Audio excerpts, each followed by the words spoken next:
तो ये है कल की तैयारी। ये आपका शो है, आप आम दर्शकों का शो है। बाजार बंद होने के बाद ये इकलौता शो है जहां पर आपके पास मौका होता है अपने सवाल पूछने का। इसके अलावा आज के बाजार का पूरा ब्यौरा आपके सामने होता है और उस आधार पर हम कल के बाजार की एडवांस में आपकी विशेष तैयारी कराते हैं। याद रखिए, आप अपने सवाल हम तक पहुंचा सकते हैं। तरीका बेहद आसान है, कहीं कंफ्यूज होने की जरूरत नहीं है। सिर्फ और सिर्फ यूट्यूब एक ऐसा प्लेटफॉर्म है जहां पर आपको अपने सवाल हम तक पहुंचाने हैं। यूट्यूब के कमेंट बॉक्स में अपने सवाल आप पोस्ट कीजिए। याद रखिए, जब भी आप अपना सवाल पूछिए, अपना और अपने शहर का नाम सबसे पहले बताइए, किस स्टॉक पे आपका सवाल है ये बताइए और कितनी क्वांटिटी में आपने वो शेयर लिया हुआ है इसकी जानकारी देने के साथ ही नजरिया बताना बिल्कुल मत भूलिए, यानी कि शॉर्ट टर्म या लॉन्ग टर्म क्या आपका व्यू है वो बताइए। उस आधार पर हम अपने एक्सपर्ट से जानेंगे आपके सवालों पर समाधान। याद रखिए, जो सवाल आज आप पूछेंगे उनका जवाब कल दिया जाएगा, यानी जो लोग आज YouTube के कमेंट बॉक्स में अपने सवाल ड्रॉप करेंगे उनके सवालों के जवाब कल यानी गुरुवार के शो में दिए जाएंगे। जो लोग अपने सवाल मंगलवार को जिन्होंने पूछे यानी कल जिन्होंने पूछे उनका जवाब आज की चर्चा में दिया जाएगा। तो जिन लोगों ने कल सवाल पूछे थे वो ध्यान से आखिर तक शो को देखें, उनके सवालों के जवाब आज दिए जाएंगे। चलिए जरा बाजार का ब्यौरा आपके सामने रख देते हैं, मार्केट चेक ले लेते हैं कि आखिर दिन भर बाजार की चाल किस तरह की रही है। तो जाहिर सी बात है, नई सीरीज की शुरुआत शानदार रही है। 26,000 का लेवल इंटैक्ट आज पूरे दिन। 117 अंकों की तेजी निफ्टी में हमें देखने को मिली। वहीं बैंक निफ्टी की बात करें तो बीच में थोड़ी सी स्थिति डामाडोल हो रही थी, लेकिन आखिर तक आते आते जो आखिरी घंटे रिकवरी रही वो अच्छी रही। 225 अंकों की तेजी यहां पर देखने को मिली, सेटल हुआ 58,400 के आसपास। तो निफ्टी और बैंक निफ्टी का ये लेवल तो आपने जान लिया। अब जरा मिड कैप की तरफ रुख करते हैं। मिड कैप में 0.5% से ज्यादा की मजबूती हमें देखने को मिली। हरे निशान में कारोबार होता हुआ नजर आया और स्मॉल कैप में भी आखिरी घंटे में एक खरीदारी लौटी और यहां पर भी लगभग 0.5% तक की तेजी हमें देखने को मिली। अब आपके सामने लाते हैं निफ्टी के गेनर्स की लिस्ट। आप देखेंगे कि निफ्टी के टॉप गेनर्स में आज अडानी ग्रुप ऑफ शेयर हावी रहे। अडानी पोर्ट्स लगभग 2.5% से ज्यादा की तेजी निफ्टी का टॉप गेनर बना। इसके अलावा अगर हम बात करें पावर ग्रिड की, यहां पर 2.5% की तेजी हमें देखने को मिली। एनटीपीसी भी लगभग 2.5% चढ़कर बंद हुआ। इसके अलावा एचसीएल टेक का 2.25% से ज्यादा की तेजी हमें नजर आई। इसके अलावा श्रीराम फाइनेंस ओएनजीसी जैसे स्टॉक में 2 से 2.25% तक की तेजी हमें दिखाई दी। बात करें अगर लूजर्स की, निफ्टी के टॉप लूजर्स की, तो आप देखेंगे डॉक्टर रेड्डीज निफ्टी का टॉप लूजर, 3% की यहां पर गिरावट हमें देखने को मिली। कोल इंडिया में 2.5% की गिरावट देखने को मिली। नतीजों का इंपैक्ट साफ तौर पर यहां नजर आया। भारत इलेक्ट्रॉनिक्स लिमिटेड बीईएल में भी जो है वो प्रेशर देखने को मिला, 1.5% टूटता हुआ नजर आया। एमएनएम देखिए यहां पर 1.25% की गिरावट देखने को मिली और इटर्नल एक बार फिर टूटता हुआ 1.25% यहां पर भी कमजोर होता हुआ इटर्नल का शेयर। जरा मार्केट ब्रेथ लेकर आइए, यानी एडवांस डिक्लाइन रेशियो अगर हम आपके सामने लेकर आ पाए तो एडवांसेस और डिक्लाइन पर गौर कीजिएगा। 1823 शेयर ऐसे थे जो कि हरे निशान यानी मजबूती के साथ बंद हुए और 1050 शेयर ऐसे थे जो कि आज लाल निशान में कारोबार करते हुए नजर आए। तो ये था बाजार का पूरा ब्यौरा और इन सबके बीच में एक्शन और कहां कहां होगा वो भी हम समझने की कोशिश करेंगे। आज आपकी विशेष तैयारी कराने के लिए हमारे साथ vice president angel one Amardev Singh साहब जुड़ रहे हैं और हमारे साथ तेजस शाह भी जुड़ रहे हैं, VP technical research JM financial services से। आप दोनों का बहुत बहुत स्वागत। सबसे पहले मैं अमर जी आपके पास आना चाहूंगा। बाजार का लेवल हमने बताया, सीरीज की जो नई शुरुआत है उसे बहुत ही शानदार कहा जाएगा। लेवल्स थामे हुए, बैंक निफ्टी बीच में डामाडोल हो रहा था, लेकिन उसके बावजूद आखिर तक आते आते जो है वो वहां पर एक रिकवरी साइन नजर आई। हमें बताइए इस बाजार को कैसे देख रहे हैं। देखिए, ओवरऑल बाजार में हम लोग एक पॉजिटिव व्यू ही लेके चल रहे हैं काफी समय से। बिकॉज जो करेक्शन था वो मोर और लेस बाइंग अपॉर्चुनिटी थी। बिकॉज ट्रम्प जो टैरिफ का जो एक फियर था वो काफी हद तक मार्केट्स ने उसे डिस्काउंट कर दिया था, जो एक मेजर रोल प्ले कर रहा था। उसके अलावा जो चाहे वो आरबीआई रेट कट हो या फिर इन्फ्लेशनरी जो कंसर्न्स हैं वो काफी घटे और ये एक्सपेक्टेशंस थी कि रिवाइवल होगा। of demand post the GST announcements. तो वो सब हमें देखने को फिलहाल मिल रहा है और मार्केट्स में ओवरऑल एक पॉजिटिव सेंटिमेंट डेफिनेटली बना हुआ है अक्रॉस सेक्टर्स, चाहे मेटल्स की बात करें, चाहे बैंकिंग स्पेस की बात करें। Specific auto stocks are doing quite well. IT में भी कंपनीज जिनमें काफी एक फियर फैक्टर था because of the Trump announcements on the IT sector and the pharma sector, तो वहां भी काफी राहत जैसा देखने को मिला है। तो we have seen a broad based rally. आज की भी एडवांस डिक्लाइन की बात करें तो it has been very strong and it has been across the board across sector rally. और मैं ये मानता हूं कि overall we been bullish on both the index and the bank nifty. So nifty, bank nifty, both we've been positive and bullish.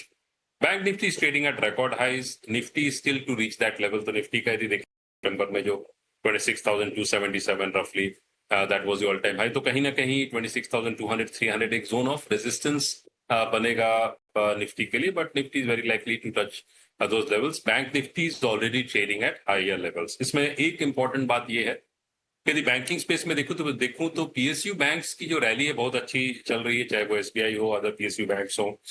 But private sector banks में, major banks में बात करूं, आईसीआईसीआई बैंक हो गया, एचडीएफसी बैंक हो गया, वहां हमें वो रैली देखने को नहीं मिल रही है। आईसीआईसीआई बैंक में तो सेलिंग प्रेशर ही एक रहा है, एचडीएफसी बैंक मोर और लेस कंसोलिडेट कर रहा है। तो जब इनमें भी हम एक रैली देखते हैं या हम देख सकते हैं, तो एक बहुत अच्छी खासी अक्रॉस द बोर्ड रैली हमें निफ्टी में भी देखने को मिलेगी और other stocks. As far as एक और हैवीवेट की मैं बात करूं, रिलायंस, तो Reliance has really taken off, काफी कंसोलिडेशन रिलायंस में चल रहा था। रिलायंस और एचडीएफसी बैंक की बात करूं तो they constitute almost close to 18-20% of the weightage in Nifty.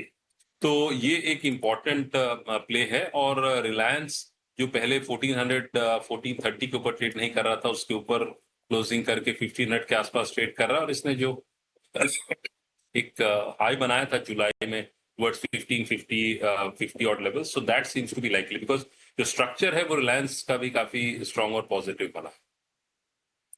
विस्तृत नजरिया साफ तौर पर आपको मिलता हुआ। अब आपके सवाल जवाब का सिलसिला शुरू करते हैं। सबसे पहला सवाल बालाजी आचार्य का बीड से हमारे पास आया हुआ है और इनका जो सवाल है उसके साथ मैं तेजस के पास आऊंगा। आईडीबीआई बैंक जो है वो इन्होंने खरीदारी की 150 शेयर इनके पास हैं, 94 के भाव पे इन्होंने लिया हुआ है। लॉन्ग टर्म का नजरिया लेकर चल रहे हैं आईडीबीआई बैंक पे, फिलहाल इनके भाव के आसपास और यहां पर फायदा भी इनको होता हुआ। तो आईडीबीआई बैंक की हम बात करें, चार्ट स्ट्रक्चर काफी स्ट्रांग है। कल के सत्र में हमने अच्छी खासी रैली देखी थी। दैट ऑल्सो 106 108 एक रेजिस्टेंस जोन है स्टॉक के लिए। अगर ये लेवल सरपास होता है तो मुझे लग रहा है आने वाले दिनों में स्टॉक 116 से लेके 120 तक जा सकता है। तो मेरे हिसाब से बने रह सकते हैं स्टॉक में एक ट्रेलिंग स्टॉप लॉस के साथ 97 के करीबन एक ट्रेलिंग स्टॉप लॉस रख के स्टॉक में बने रह सकते हैं for a target of 118 to 120 on the higher side. बने रहने की आपको सलाह, स्टॉप लॉस का विशेष रूप से ध्यान रखिए। मनोज जी का सवाल लेते हैं। आसाम से इन्होंने सवाल पूछा है, एक्साइड इंडस्ट्रीज पर राय जानना चाहते हैं। 500 शेयर इनके पास हैं और इनका भाव मैं बता देता हूं अमर जी, 415। फिलहाल 15,200 तक का नुकसान हो रहा है। 415 की खरीदारी एक्साइड इंडस्ट्रीज में, 15,000 के ऊपर का नुकसान, आपकी राय? एक्साइड इंडस्ट्रीज में देख रहा हूं कि ये स्टॉक में करेक्शन जो हुई 430 के लेवल से टुवर्ड्स 380, अभी एक पुल बैक हमें देखने को मिल रहा है। ये काफी इंपॉर्टेंट जोन ऑफ सपोर्ट है। तो मैं ये मानता हूं कि ये पोजीशन में फिलहाल बने रह सकते हैं, क्योंकि 375 380 जो जोन है that is a very strong support zone. हालांकि यदि मैं ट्रेंड देखूं तो ट्रेंड इसका जो है शॉर्ट टर्म ट्रेंड और इंटरमीडिएट टर्म ट्रेंड डाउन का है। तो इसका क्या मतलब हुआ कि ये जब एक बार बाउंस बैक करता है टुवर्ड्स 395 400 लेवल्स, तो वहां सेलिंग प्रेशर देखने को मिलेगी। और इसमें कोई भी अच्छी रैली जो है वो 410 415 के ऊपर सस्टेन करने के बाद ही हमें देखने को मिलेगी। अदरवाइज ये जो स्टॉक है कंसोलिडेशन, बहुत ज्यादा गिरावट भी नहीं होगी 375 380 तक, लेकिन ऊपर में भी जब तक 410 415 के ऊपर सस्टेन नहीं करता है, तो मैं ये कह सकता हूं कि जो ट्रेंड चेंज जो बहुत इंपॉर्टेंट रोल प्ले करता है फॉर एनी सिग्निफिकेंट रैली, वो हमें देखने को नहीं मिलेगी। तो अपने पोजीशन में बने रह सकते हैं फिलहाल रहने की आपको सलाह। नरेश भवसार का सवाल लेते हैं, अहमदाबाद गुजरात से इन्होंने सवाल पूछा है। अडानी पावर पे राय जानना चाहते हैं। 174 इनकी बाइंग प्राइस है और लॉन्ग टर्म का नजरिया ये भी लेकर चल रहे हैं। फिलहाल इनके भाव के आसपास ही है। बताइए तेजस, क्या करना चाहिए अडानी पावर में? देखिए, अडानी पावर का जो चार्ट स्ट्रक्चर है स्ट्रांग है, हायर टॉप हायर बॉटम के फॉर्मेशन है, plus short term moving average के ऊपर ट्रेड कर रहा है। तो मेरे हिसाब से स्टॉक में बने रह सकते हैं। एक पोजिशनल व्यू है इनका, तो मेरे हिसाब से 145 ट्रेलिंग स्टॉप लॉस लगा दीजिए। 145 का लेवल जब तक होल्ड कर रहा है, मुझे लग रहा है ये स्टॉक ऊपर में 180 182 तक जा सकता है। वहां पे फिर से एक बार रिव्यू लेना पड़ेगा। ठीक है, तो जिन लेवल्स का जिक्र किया आपको वहां तक होल्ड करना है और उन लेवल्स पर आने के बाद आपको रिव्यू की सलाह। मनोज कुमार भट्ट साहब का सवाल लेते हैं। टाटा मोटर्स पर राय जानना चाहते हैं। 404 इनकी बाइंग प्राइस है अमर जी, और इनका जो है वो 1 साल का नजरिया लेकर चल रहे हैं। फिलहाल इनके भाव के आसपास है, लेकिन 1 साल और टाटा मोटर्स को देना चाहते हैं। तो मैं ये बोलूंगा कि इस लेवल पे तो डेफिनेटली इन्हें होल्ड करना चाहिए, बिकॉज टाटा मोटर्स में यदि मैं देखूं तो जब इसमें डीमर्जर के बाद ये जो स्टॉक है, और यदि मैं उसको कंपेयर करूं रेशियो पर्सपेक्टिव से भी, तो ये करीब 700 के आसपास से 350 तक ऑलमोस्ट 50% की करेक्शन हम लोगों ने देखी। अभी 400 के आसपास फिलहाल ट्रेड करता हुआ दिख रहा है। तो मैं ये मानता हूं कि अपने पोजीशन में बने रहें। जो worst seems to be over, but Tata Motors में कोई एक अच्छी रैली जो है वो हमें तभी देखने को मिलेगी जब ये स्टॉक 445 450 के ऊपर कंसिस्टेंटली सस्टेन करता है, बिकॉज वो एक important zone of resistance for Tata Motors रहेगा। अभी 411 के आसपास है। 440 450 जो है बहुत important support zone, resistance zone है। ये जरूर है कि जिस तरह से यदि मैं इसे टेक्निकली मीडियम टर्म चार्ट्स पे भी देखूं, लॉन्ग टर्म पे भी देखूं, तो ये जरूर है कि जो लोज इसने बनाए हैं रिसेंटली, वो लोज अब इतने आसानी से नहीं टूटेगा until unless we see a major collapse or major sell off happening across the board in the markets. Otherwise, stock seems to be in for consolidation. तो टाटा मोटर्स पर जो है वो आपको विशेष रणनीति जानने को मिली है। बाबूलाल जी का सवाल लेते हैं। टाटा कैपिटल पे राय जानना चाहते हैं। क्या बात है, टाटा के जो स्टॉक्स हैं उन पर काफ़ी सवाल आ जा रहे हैं। इनकी बाइंग प्राइस 336 की है और फिलहाल जो है वो इनके भाव के आसपास ही है, केवल 10 रुपये नीचे है इस स्टॉक का। हालांकि व्यू इन्होंने नहीं बताया है, लेकिन तेजस बताइए टाटा कैपिटल लगता कैसा है आपको 336 की बाइंग के हिसाब से? देखिए, तकनीकी रूप से देखेंगे तो इसमें बहुत लिमिटेड डेटा है, तो टेक्निकली तो इसमें कुछ ज़्यादा व्यू दे नहीं पाऊंगा। स्टॉक का जो सपोर्ट है 320 318 के करीबन है, तो जब तक ये होल्ड करता है तब तक स्टॉक में बने रह सकते हैं। 336 337 एक ब्रेकआउट लेवल है। अभी तो स्टॉक एक रेंज में ट्रेड कर रहा है, तो स्टॉक अभी होल्ड करिए with stop loss below 318। Stock को होल्ड करने की आपको सलाह यहाँ पर मिलती हुई। और अगला सवाल अशोक जी का लेते हैं। गुरुग्राम से इन्होंने सवाल पूछा है। अडानी ग्रीन पर राय जानना चाहते हैं और इन्होंने 1026 के भाव पे खरीदारी की हुई है। तो सबसे पहले तो बधाई इनको, क्योंकि शानदार स्तरों पर खरीदारी और आज की रैली का तो इनको ज़बरदस्त फ़ायदा यहाँ पर हुआ है। नंबर ऑफ स्टॉक्स भी ज़्यादा हैं, तो यहाँ पर फ़ायदा इनका बढ़ता हुआ। और इसके अलावा इनके पास दूसरा स्टॉक जो है वो टाटा टेक्नोलॉजी का है। 3000 शेयर हैं, 706 के भाव पे इन्होंने लिया हुआ है। दोनों ही स्टॉक पे टाटा टेक और अडानी ग्रीन, इन दोनों पे जो है वो 3 महीने का नजरिया चाहते हैं। अमर जी बताइए क्या राय होगी आपकी? देखिए, अडानी ग्रीन में तो डेफिनेटली वो बने रहें।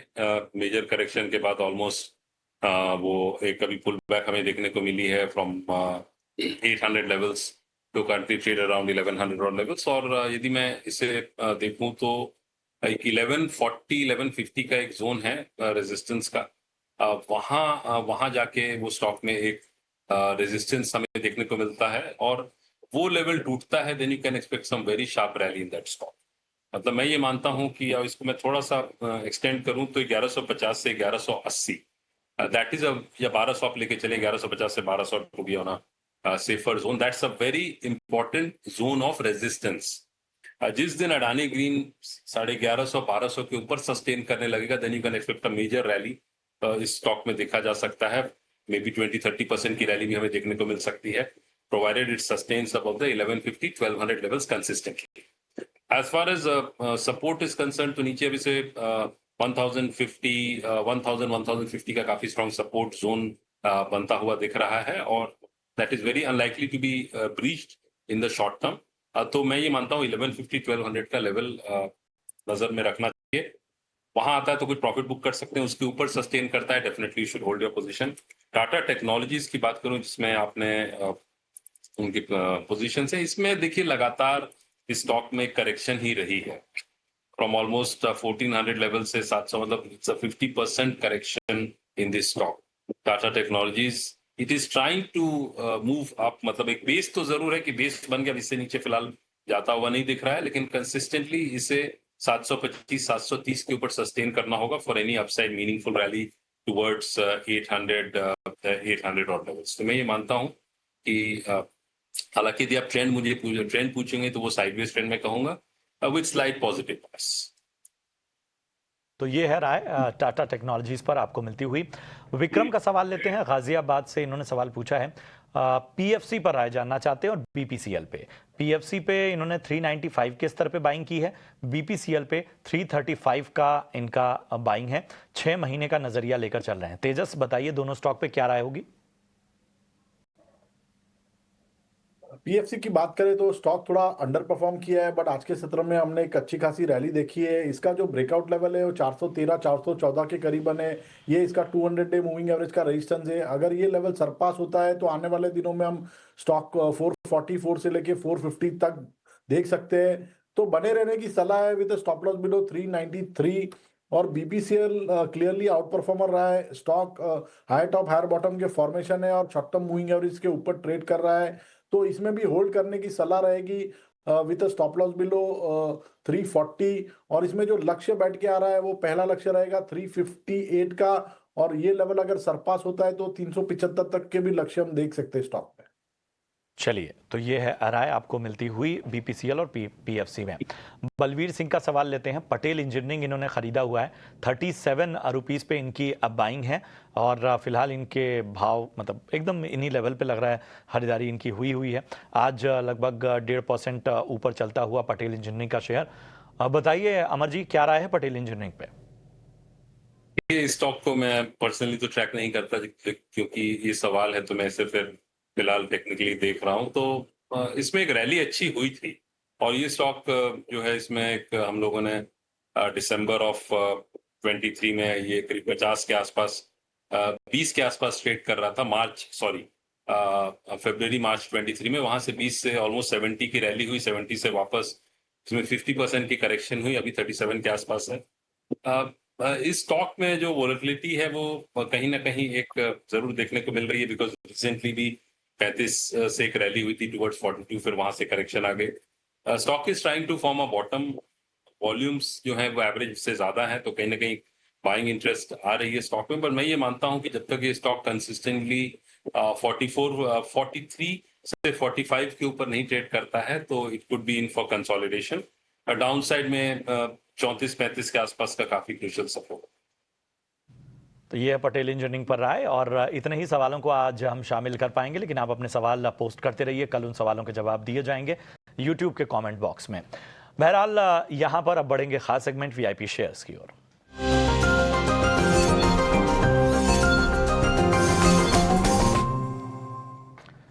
तेजस, सबसे पहले मैं आपके पास आना चाहूंगा, बताइए आज आपकी वीआईपी कॉल्स क्या क्या हैं? तो प्रशांत जी, आज की जो मेरी पहली वीआईपी पिक है वो है PNB limited. PSU banking space हमें काफी अच्छा लग रहा है और क्लियरली आउट परफॉर्मर रहा है in the recent time. Stock ने रिसेंटली ब्रेकआउट दिया 116 के ऊपर और उसके बाद लगातार स्टॉक एक हायर हाई का स्ट्रक्चर बना रहा है। डेली चार्ट राइजिंग चैनल में ट्रेड कर रहा है। ऑन अ वीकली चार्ट आज के सत्र में हल्की सी मुनाफा वसूली देखिए ऊपरी स्तरों से, बट मुझे लग रहा है ये स्टॉक में अगर कोई गिरावट आती है तो बाय ऑन डिप्स की रणनीति रखनी चाहिए with a positional stop loss below 114। इसका पहला लक्ष्य रहेगा 128 का और दूसरा लक्ष्य रहेगा 135 का। और दूसरा जो स्टॉक मैंने चुना है वो है सजिलिटी लिमिटेड। ये स्टॉक में भी रिसेंटली हमने एक ब्रेकआउट देखा था अबव द लेवल ऑफ 47-48 और उसके बाद एक स्विफ्ट रैली आई है स्टॉक में। ओवरऑल चार्ट स्ट्रक्चर काफी स्ट्रांग है स्टॉक का और इसमें भी हाई टॉप हायर बॉटम के फॉर्मेशन है। तो ये स्टॉक में एक हल्की सी गिरावट में बाइंग करनी चाहिए अराउंड 50 लेवल के करीबन। स्टॉप लॉस रहेगा 45 का। इसका पहला लक्ष्य रहेगा 56 का और दूसरा लक्ष्य रहेगा 60 रुपीज का। And time horizon will be 2 to 3 months। तो ये है राय आती हुई तेजस की तरफ से। अमर जी, आपकी टॉप पिक्स? तो पहले जिस स्टॉक जिसके बारे में बात करूंगा वो गेल इंडिया। दोनों पीएसयू बैंक्स दोनों पीएसयू स्टॉक्स हैं जिनके बारे में आज मैं बात करूंगा। तो पहला गेल इंडिया है। तो गेल इंडिया में ओवरऑल एक अच्छी रैली हुई थी, उसके बाद एक करेक्शन भी हम लोगों ने 240 लेवल से टुवर्ड्स 160 देखा। फिर एक कंसोलिडेशन हम लोगों ने देखा, और रिसेंटली जो है उसमें एक अच्छी मूवमेंट हमें देखने को मिली है। धीरे धीरे stock toward from 170 odd levels it is rally towards 184 85। आज का जो हाई है वो काफी इंपॉर्टेंट और क्रूशियल है। 186 के आसपास का जो हाई है 186, that's something which is very important. उसके ऊपर सस्टेन करता है तो इसमें बहुत अच्छी रैली टुवर्ड्स 200 203 लेवल्स तक बन सकती है। तो इस स्टॉक पे नजर रखें, इसका हाई टूटता है तो एक अच्छी रैली बन सकती है। जो इसमें स्टॉप लॉस बनेगा वो 173 का रहेगा, तो इस स्टॉक पे एक नजर रख सकते हैं। और दूसरा जो स्टॉक है वो भी पीएसयू स्पेस से ही है, बीएचईएल। तो बीएचईएल के बारे में बात करूं तो स्टॉक में काफी दिन कंसोलिडेशन रही, उसके बाद एक अच्छी रैली हम लोगों ने 200 लेवल से 210 लेवल से टुवर्ड्स 250 देखी। फिर स्टॉक में एक करेक्शन आया टुवर्ड्स 230 ऑड लेवल्स। अभी फिर एक रैली हमें देखने को मिली है टुवर्ड्स 245, जो रैली अभी शुरू हुई है। स्ट्रक्चरली बात करूं तो जो इंटरमीडिएट टर्म ट्रेंड कुछ इंडिकेटर्स हैं, they have turn positive. Monthly में भी स्टॉक ने अपने प्रीवियस मंथ्स के जो हाई हैं उसको ब्रीच किया है, तो that is a positive sign.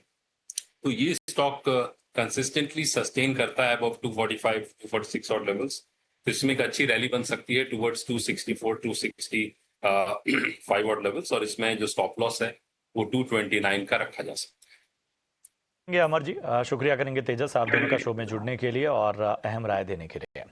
बहरहाल Thank you. शो